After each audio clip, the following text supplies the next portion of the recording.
advocate Marty Markowitz, who have asked City Comptroller John Lee to investigate the bidding process. They say that they have concerns about potential conflicts of interest. I'm wondering if you stand by the bidding process and what your response is. Of course I stand by it. I mean, this is ridiculous. That companies, when they lose, they want to rush to some elected officials and have them try to stop everything.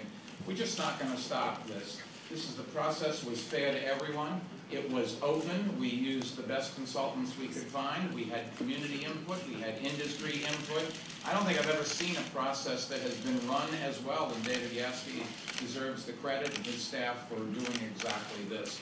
And the criticisms that I've heard, not one of them's made any sense whatsoever. The allegations of conflicts, there are no conflicts as far as I can tell.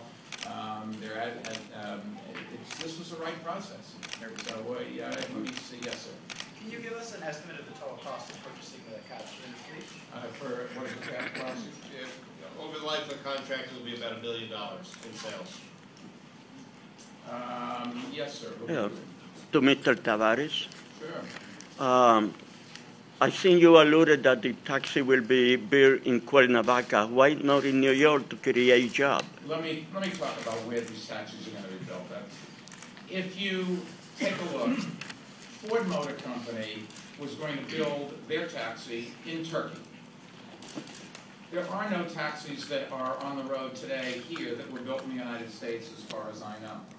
Nissan is going to build their cars in Mexico and then do all of the conversion to a taxi in the United States.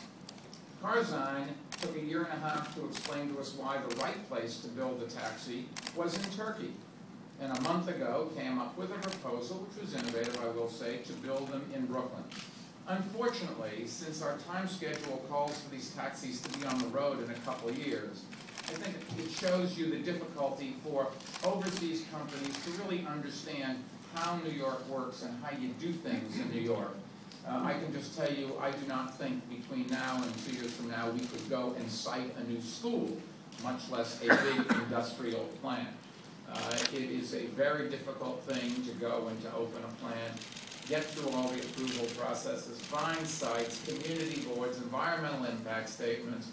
All of that really says that it just, the Corzine plan for building in Brooklyn was just not practical. And the answer is a lot of what Nissan does, most 60% of their cars are built in the United States. These happen to be being built in Mexico. Ford was going to build lots of cars in the United States, but also overseas. Yes, sir. At the end of the day, the headline's still going to read that a foreign maker was chosen over an American. There are no American makers that wanted to build cars here. Ford wanted to build theirs in Turkey. I just saw a picture of a 2011 Ford Transit Connect taxi, very similar to that one, an all-electric car. Still, people are still going to wonder why you didn't. They can wonder, and it's your job to explain to them. We have not been buying American cars because none of them are built. Our police cars, unfortunately, are no longer built, most of them, in the United States. They're made, except for the Nissan, police cars are built in the United States. Fords are made in Canada, right, man?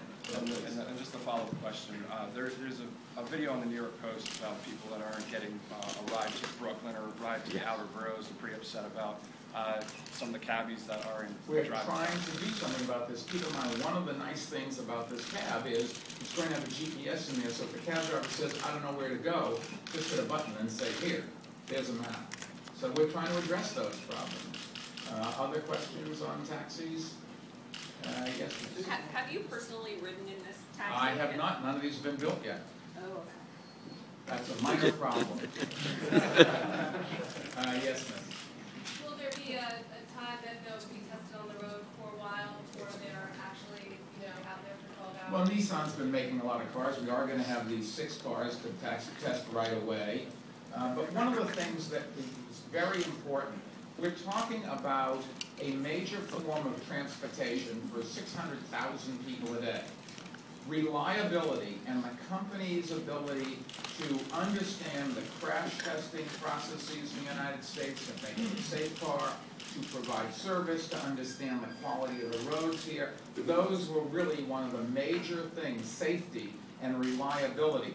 You cannot have, 5 years from now, taxis falling apart and people say, What were they thinking back then? We have to make sure, and so Nissan, for example, had a lot of experience has a lot of experience. So did Ford, incidentally. Tarzan it's an interesting company, and I feel bad for them losing, like I feel bad for Ford losing, but nevertheless, the experience and the knowledge, the automobile business is not just you go set up a plant and make cars. Cars have to, somebody once explained to me that of all of the things ever built by man, the American automobile, or the automobiles that we use here, probably go through a more difficult environment, day in and day out, rain, sleet, snow, everything, than anything else that we make.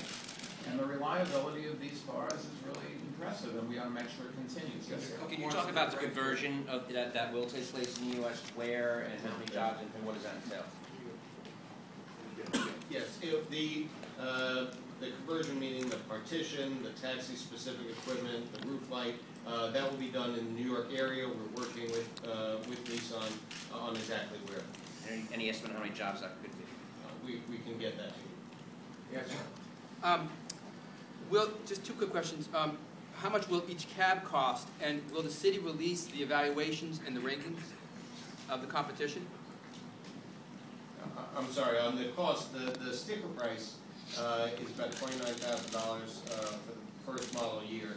Now, the overall life cycle cost to operate this car will be dramatically less than the Crown Victorias that are on the road today because of gas consumption. Gas consumption is more than half of the cost of operating a taxi cab because they drive 70,000 miles a year. So this will actually drop the total cost of operating compared to the Crown Victoria. And also just on the question of Nissan versus the other companies, Ford, one problem with Ford was that they would not agree to crash test the vehicle with the partition in it. For us, this was a safety must. It's been true for years. We put the taxi on the road without having been crash tested with the partition in it. Nissan was prepared to assume responsibility for safety, for passenger safety. That was critical for us. How about the process? Will you release the? I'm sorry. Will you release the submissions and the evaluations of the competition? Working with our General Counsel and Law Department, we'll certainly release everything that we can, not just what we must, but that we can. I do know that the submission documents contain proprietary information of all three, and so we have to be sensitive to that before we release things, when we release what we can. Including the report that city commissions, the consultants report? Certainly we can get back to you probably even today on whether that is releasable or not. I don't know off the top of my head. Yes, ma'am. Can you talk about the mile per gallon on this vehicle as well as the two? Well, keep in mind, we are prohibited from looking at miles per gallon. It's a nice thing that this car will be very efficient because then the drivers and the fleet owners will have a lot less expense, and the cost of the cars over the years will be less, and it gets in some senses passed on to the consumers. And it's also nice, the more fuel efficient the cars are and whatever, the less pollution there is, and we care about that. But I've got to be we have to be explicit here. That was not permitted, and we did not take that into account in terms of the selection process at all. But that doesn't mean you don't have that information. No. In the first model year, it will get about 25 miles per gallon, and it will go up over time as they introduce engineering improvements that are already on the drawing boards and won't be ready